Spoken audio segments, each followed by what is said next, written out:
Hey y'all, what's good, beautiful people? It's your girl Tay, and I'm here yet again with another update video. So we got quite a few things that I wanted to go over with you guys today. I'm not going to get into everything. We're just going to jump right into it.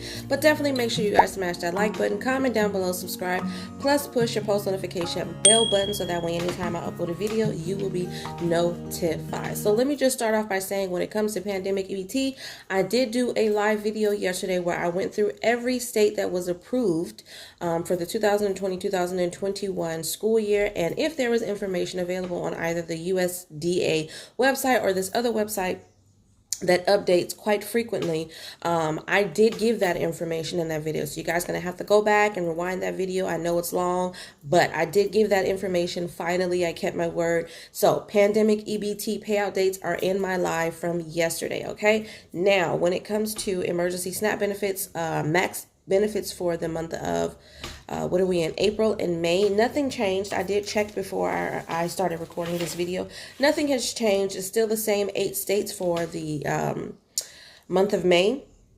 But what I did wanted to go over again was the $1,000 monthly child tax credit that's coming from Senator Hawley, which a lot of you guys did chime in the comment section and let me know that he represents Missouri. However, this is actually not for one state. This is for all states, okay? And as far as this source says, this is in addition to the child tax credits that are already in play, okay? So I'm just going to go over that information again because I kind of feel like I fumbled over it yesterday, and I want to make sure that I'm clear with you guys so that you know what's going on.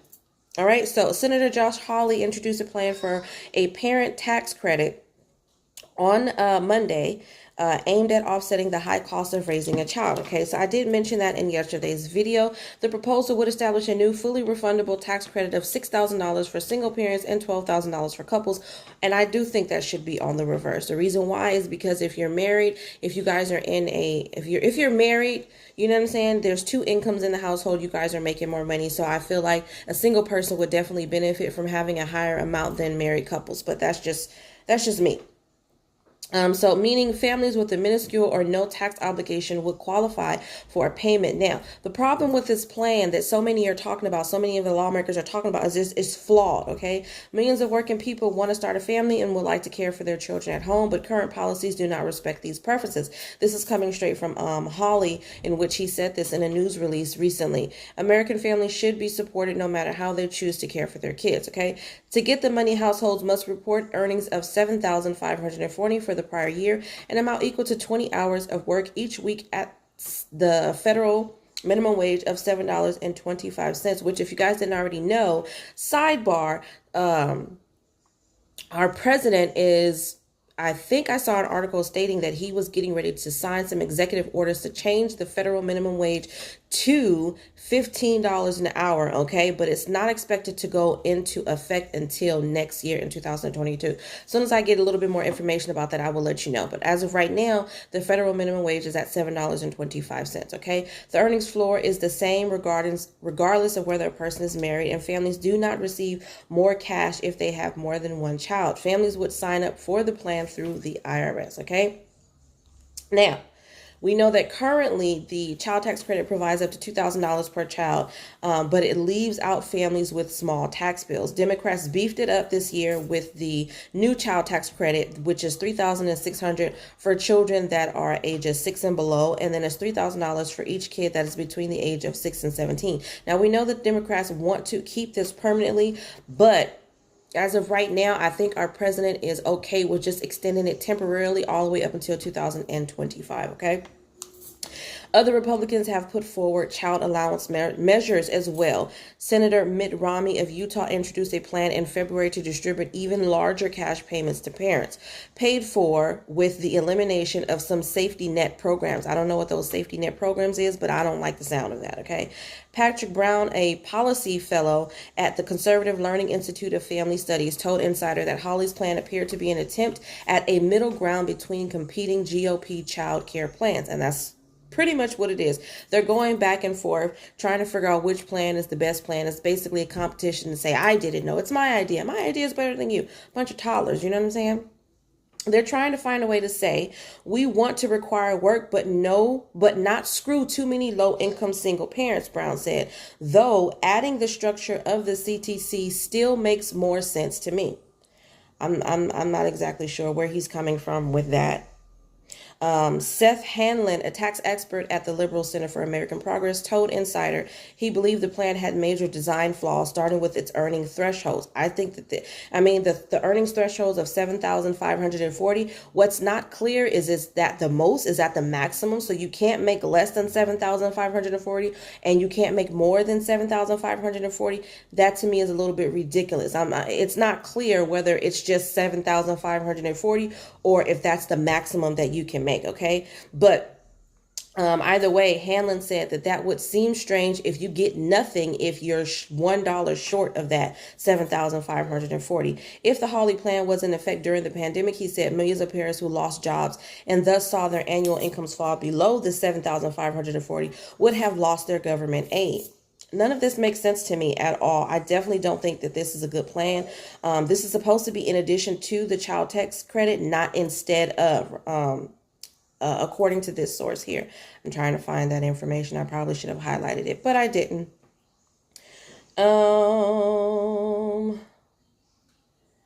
Let me see here. Other Republicans, including Senator Marco Rubio of Florida and Mike Lee of Utah, slammed the Romney plan as welfare after it was unveiled, torching its universal assistance to families as a step that discouraged work. So it seems like everybody in some way, shape, or form was trying to come up with what they consider to be the best plan for some type of universal basic income. But the only things that have seemed to gotten through in terms of the lawmakers, the House and the Senate, is these child tax credits that will be paid out on a monthly basis. And they're trying to get that extended, like I said, to 2025 as per Biden. And then for the Democrats, they want it to be more permanently. This is their way of trying to implement some type of universal basic income. I told you guys that they were doing this in China when the pandemic first began, when they shut down their country and told everybody to stay in. They started paying out $2,000 monthly to everybody. You know what I mean? And I do know that they have since implemented some programs out here in California. They're in the process of trying to work out $1,000 monthly payment to Los Angeles County. I know that they did one in Stockton. I know that they have one in Compton. But I mean, nothing has been presented to go long term. Okay. Yeah, I'm not sure about this. Like I said, this is supposed to be in addition to the current child tax credit, but I do agree that there's a lot of flaws with this plan because you can't really tell. I just don't see a lot of people benefiting from this, but we're going to move on from that. But I did just want to come on and just kind of clarify everything that I said regarding that particular situation. Now, in the midst of the pandemic, the requirement that an individual must be searching for work in order to receive unemployment benefits was temporarily turned off. So this is in regards to unemployment benefits, okay? They turned off a lot of the eligibility criteria because of the pandemic. When they first shut things down, they didn't want people out there in the streets job hunting, so they made that eligibility criteria disappear. Basically, you didn't have to go out there and look for jobs because they didn't want you out in the streets, right? But now, a year later, it will be reinstated as Kentuckians are being vaccinated and the state looks to get people back to work. So this is for Kentucky. Starting May 9th, individuals seeking benefits will need to report to the state they have made at least one job contact per week about a job in order to receive biweekly benefits. This is a normal part of the unemployment insurance system outside of the pandemic, and many other states are taking the same steps in recent months. Outside of some expectations, out of work Kentuckians will need to report specific information about where they've tried to find full-time work to be considered eligible for benefits, including the name of the business, job title, name, and title of the person contacted, date of contact, and whether the correspondence was over phone, email, or etc. It says the Kentucky Chamber supports turning on the work search requirements.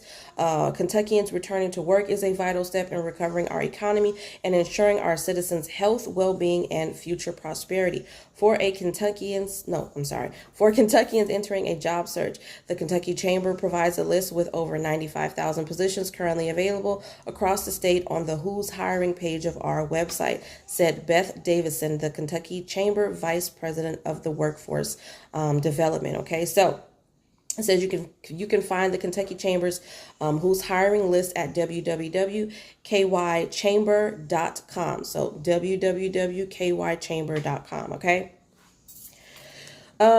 Individuals can find more information on the work search requirements on your state website. So for Kentucky, that will be kcc.ky.gov. Again, that's kcc.ky.gov. Okay. Now, let's talk about the possibility of running out of gas. Again, this is something I think everybody should be aware of. So according to this source, it says millions of people stuck at home for more than a year are expected to hit the road for vacation time. People is getting back out there, getting ready to do whatever it is they need to do. I kind of wish people would still slow down. I get it. Everybody's been in the household. I guess it doesn't really make much of a difference to me because I'm a homebody anyway. I don't really go outside of my house unless it's necessary. I'm not a hangout in the streets type person, and I was that way before the pandemic hit. So it's not really affecting me the way I know it would affect a lot of these other social butterflies that need to be out there in the midst of everything going on in the world. But you know, I don't think that we're completely out of the woods yet. This is just my personal opinion, not because I saw it somewhere. I just don't think that we're out of the woods yet. I still think that we have a lot more to go. And unfortunately, I feel like the government is rushing it for business reasons, for political reasons, but it's not really speaking to the health and the well-being of our nation as a whole. But that's just my personal opinion about that, okay? So, not that there's a looming shortage of crude oil or gasoline. Rather, it's the tanker truck drivers needed to deliver the gas to stations who are in short supply. So according to the National Tank Truck Carriers, the industry's trade group, somewhere between 20 to 25% of tank trucks in the fleet are parked heading into this summer due to a paucity of qualified drivers. At this point in 2019, only 10% of trucks were sitting idle for that reason.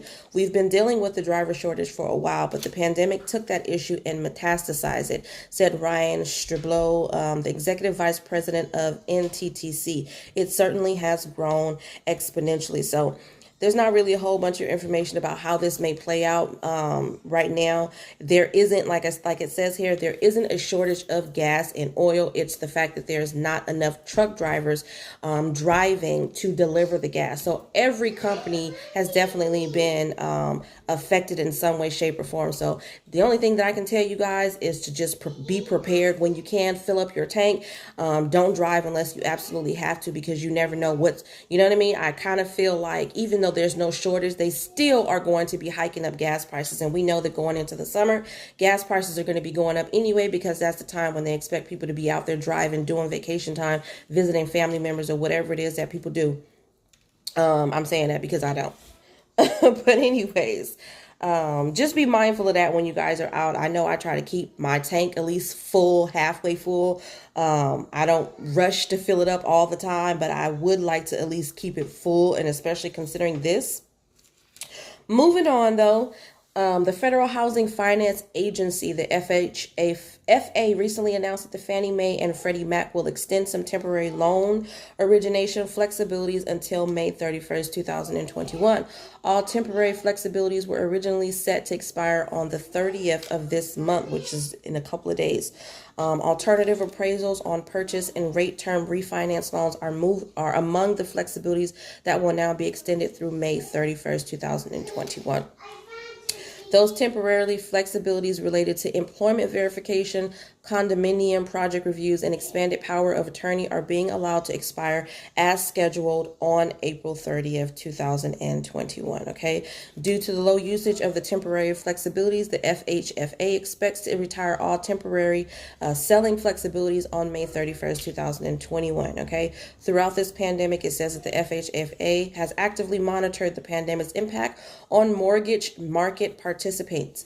Use of the temporary selling policies, low usage of the flexibilities makes the temporary flexibilities no longer mandatory to ensure the efficient market function. Okay, so if you guys fall into this category, you're trying to purchase a home or whatever the case may be, you guys definitely want to be in contact with whoever is handling your paperwork, whoever is assisting you, to make sure that any of these expirations, when it comes to the things that I just mentioned is not going to affect you. It says homeowners and renters can also visit consumerfinance.gov/housing for up-to-date information on their relief options, protections, and key deadlines. So I highly suggest that you guys do that.